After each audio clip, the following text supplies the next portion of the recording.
Who likes popcorn? Have you ever thought about popcorn other than just, I want more? Can you imagine the surprise of the first person to discover popcorn? I imagine it was probably some adult Neanderthal who gathered kernels that were a little too hard to eat, so he tried to cook them over an open fire. And then suddenly, pop, pop, pop, the adult runs away, shrieking in fear, thinking he angered the spirits inside the kernels. Then nearby, an enterprising young Neanderthal sees what's going on, walks over, and tries a few, and instinctively thinks, wow, this could be a multi-million-dollar industry someday.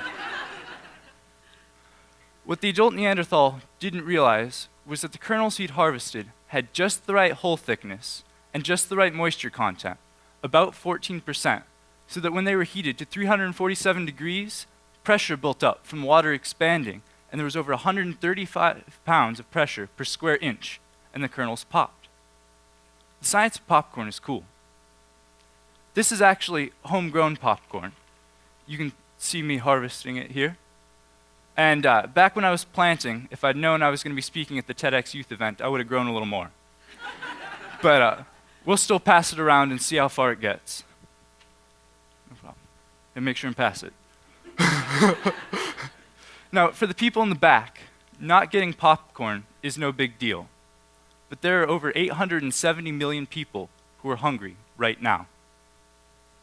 Growing a plant makes you think about a lot of things. How many of you have ever grown a plant? Okay, so about a third of us.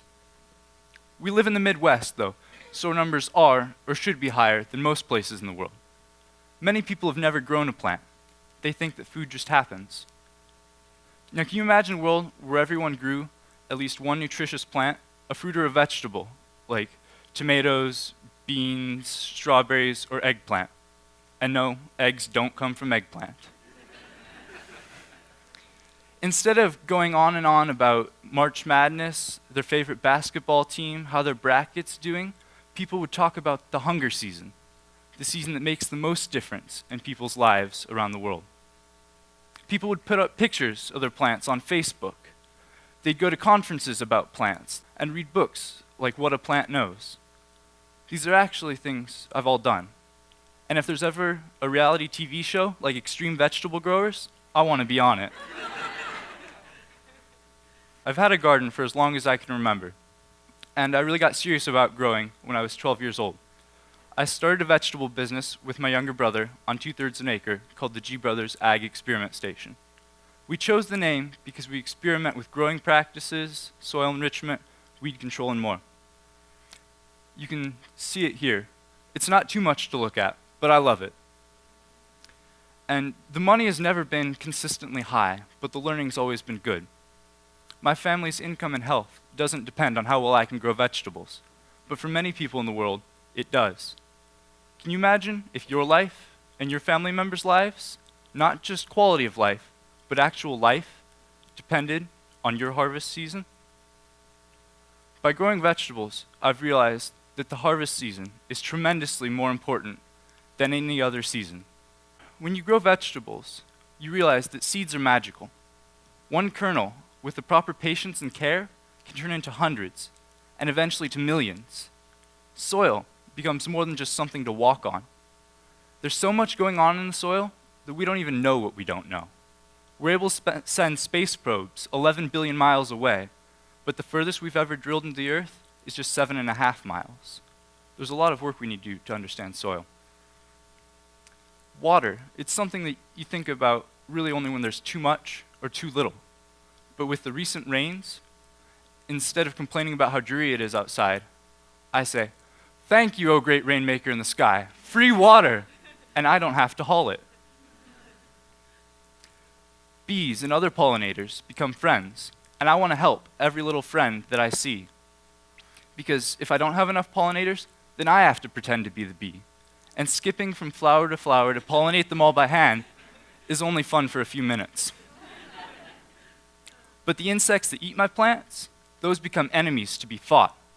I go out at the beginning of every season and I say, listen, you mess with my plants, you're gonna regret it. Fertilizer is powerful. You can go to any neighborhood and see this, because whoever uses the most fertilizer has the greenest yard. It's like a performance-enhancing drug for plants. But like any performance-enhancing drug, it has its limitations and its negative side effects. Trying to put fertilizer on dead soil is like trying to put oxygen on a cadaver. It doesn't work. We need to take care of our soils first. So we've talked about the basic aspects of growing: the seeds, soil, water, insects, fertilizer. And you can take any one of these aspects and look at it on a smaller and smaller scale, or on a bigger and bigger scale. And it's all still fascinating. It never ends. Growing a plant makes you realize how beautifully interconnected the world is. Start with one plant. You can learn many of the same lessons with one plant as you can with 1,000. Plant it outside or inside with a pot. Don't get sidetracked by the green thumb myth.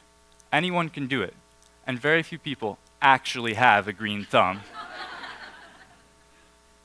As your plant grows, enjoy it. Prepare to be surprised.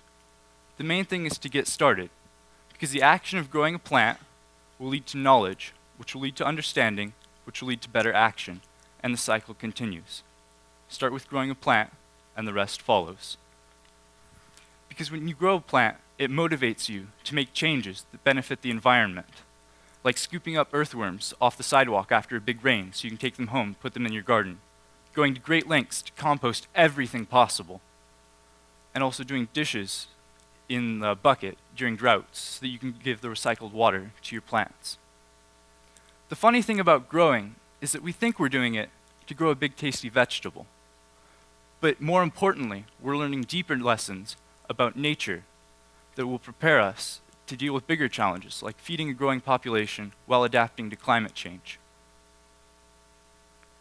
Our actions affect plants, but plants also affect us. Next year, I'm going to China to study Mandarin, but also how the Chinese have farmed the same soils for 4,000 years without depleting them. After that, I'm going to Purdue to study agronomy, biochemistry, and engineering, and I have a scholarship that'll pay for all my expenses through my doctorate degree. But none of this would have happened for me without plants. Here are some seeds. I want you to take them. Just take one. Plant it today. There's no telling where it will lead you. Thank you.